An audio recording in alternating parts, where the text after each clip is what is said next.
नमस्कार, मैं हूं अफीफा मलिक और इंडियन प्रेस हाउस पर आज बात करेंगे कांग्रेस के एक ऐसे सांसद की भाजपा से जिनकी नजदीकी अक्सर चर्चा का विषय बनी रहती है।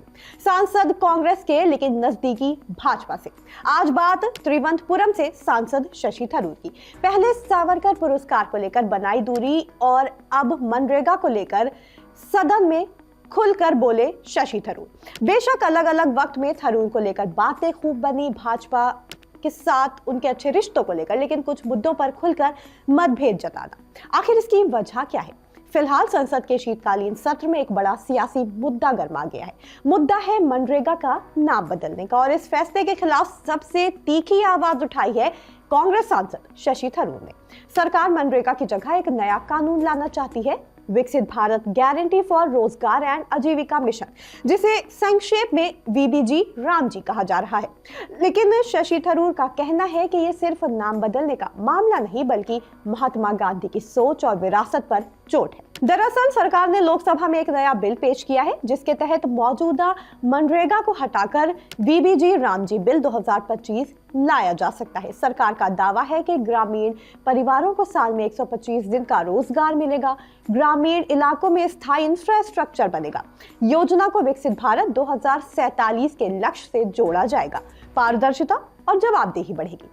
कहा जा रहा है कि रूरल डेवलपमेंट मिनिस्ट्री इस कदम को मनरेगा से बड़ा अपग्रेड बता रहा है। शशि थरूर ने लोकसभा में साफ शब्दों में कहा कि महात्मा गांधी का नाम हटाना एक गलत और दुर्भाग्यपूर्ण फैसला है। उनका कहना है कि मनरेगा सिर्फ एक रोजगार योजना नहीं बल्कि गांधी जी के ग्राम स्वराज के विचार से जुड़ी योजना है। थरूर ने कहा कि राम राज्य कोई राजनीतिक नारा नहीं था बल्कि गांव के सशक्तिकरण का सामाजिक मॉडल था। उनके मुताबिक गांधी जी का नाम हटाना इस योजना की नैतिक आत्मा को खत्म करने जैसा है। वहीं शशि थरूर ने सरकार पर तंज कसते हुए कहा कि दो भाषाओं को मिलाकर सिर्फ जी राम जी नाम बनाना संविधान के अनुच्छेद 348 की भावना के खिलाफ है। इतना ही नहीं, उन्होंने संसद में एक पुराना गीत भी याद दिलाया, राम का नाम बदनाम मत करो। थरूर ने इस बात पर जोर दिया कि राम के नाम का इस्तेमाल ऐसी नीति के लिए ना हो जो गरीबों के अधिकार कमजोर करे। शशि थरूर ने नए बिल की फंडिंग व्यवस्था पर भी आपत्ति जताई। उन्होंने कहा, नई योजना में 25 दिन का रोजगार बढ़ाया जा रहा है लेकिन 40% खर्च राज्यों पर डाल दिया गया है। उनका तर्क है कि गरीब राज्यों पर बोझ बढ़ेगा, मजदूरी भुगतान में देरी होगी और योजना धीरे धीरे बेअसर हो जाएगी। थरूर ने इसे फिस्कल फेडरलिज्म के खिलाफ बताया। वहीं शशि थरूर का आरोप है कि नई योजनाओं को पूरी तरह कार्यपालिका के नियंत्रण में रखा गया है। केंद्र तय करेगा कब, कहां और कैसे योजना चलेगी। उनका कहना है कि रोजगार की गारंटी को अधिकार से सरकारी कृपा में बदला जा रहा है।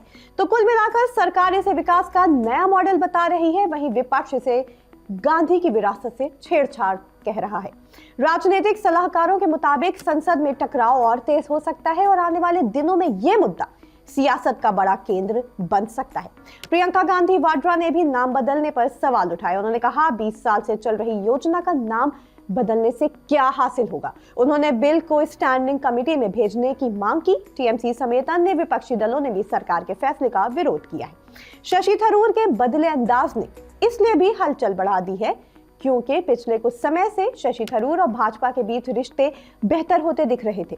फिर चाहे वो राष्ट्रपति भवन के स्टेट डिनर का न्योता हो या फिर सावरकर पुरस्कार हो।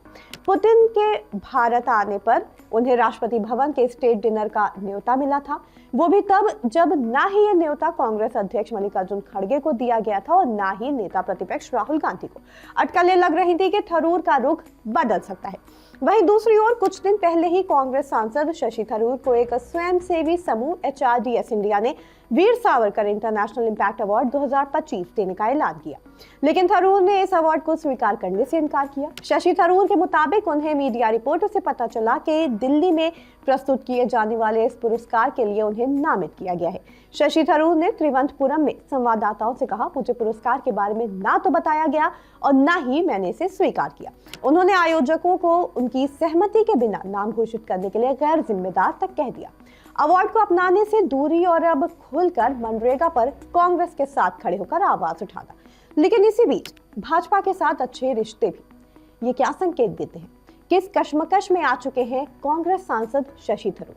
एक तरफ भाजपा से नजदीकी लेकिन कुछ बातों को लेकर खुला विरोध और मतभेद। क्या यही वजह है जिसके चलते ना तो वो कांग्रेस छोड़ पा रहे हैं और ना ही भाजपा का दामन थाम पा रहे हैं? तो फिलहाल के लिए इतना ही। जुड़े रहें इंडियन प्रेस हाउस के साथ।